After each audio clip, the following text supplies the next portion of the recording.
How's it going, guys? Halloween Killer at it again with another mask review.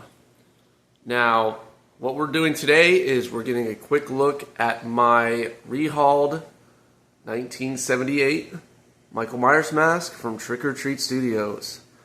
Now, I'm pretty sure there's like a billion mask reviews of this particular mask. It's a very, very popular mask. The difference between those and mine is that I rehauled mine myself.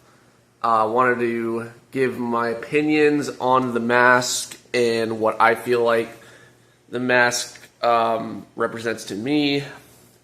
Now, obviously, it's the 1978 Trick or Treat Studios mask. I personally love the mask. I think the mask is awesome.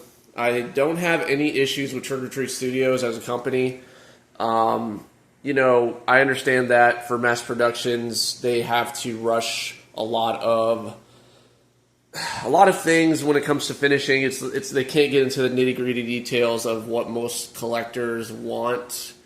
But for the molds, they are awesome, and I'm lucky enough to be a pretty good finisher for masks, and this is my personal finish. The mask was repainted and rehaired with new camel hair. This is not reused Todd's hair. This is actual camel hair that I ordered and placed onto the mask. The mask has been worn down for more of a dull white, and the creases have definitely been enhanced. Not so much that it actually looks like it's painted on, but that it just naturally is just shadowed onto them permanently.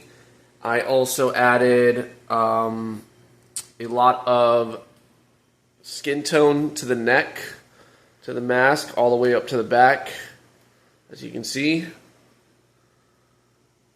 I redid the hairline a bit. You can kind of see where the original hairline kind of starts. I like doing the hairline where it almost reaches to the back of the neck, or the back of the ear, but I went kind of like a little further to the middle for this one. The hair doesn't have that stupid glue line that most Trick or Treat Studios masks have. That is a very annoying thing about those Trick or Treat Studios masks, is that little glue line. I do love the sculpt of this mask. My only gripe with it is that it's just a tad big. If they would have just made it a little smaller, the mask would be perfect. But I do understand that they want to make different sizes for different molds so that it fits, numerous people.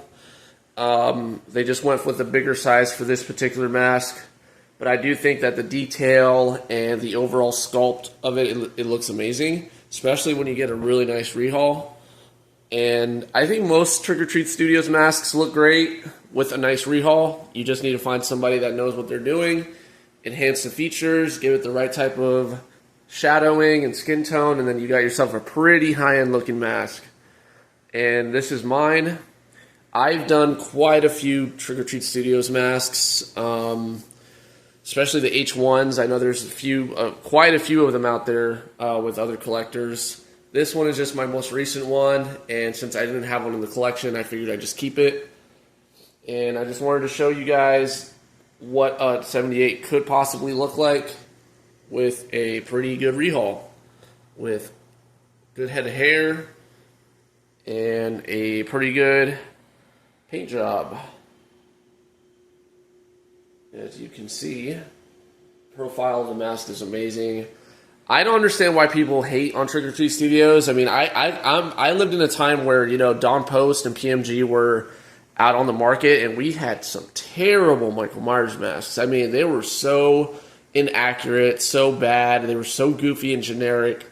And here comes Trick or Treat Studios, and they make these great sculpts, and people still complain. It's actually really, it's crazy to me that people would complain, despite knowing what we had before. But that's besides the point. These are some great masks. I love rehauling Trick or Treat Studios masks because I think that the end results, they look amazing. And yeah, this is just my opinion on their 78. Great mask, awesome sculpt. A lot of potential for all these masks. My only gripe with the mask is that it's a little too big. That's my only real gripe with it. So yeah, that is my TOTS 78. Let me know what you guys think. Alrighty, Trick or Treat Studios did it again. Halloween Killer signing out.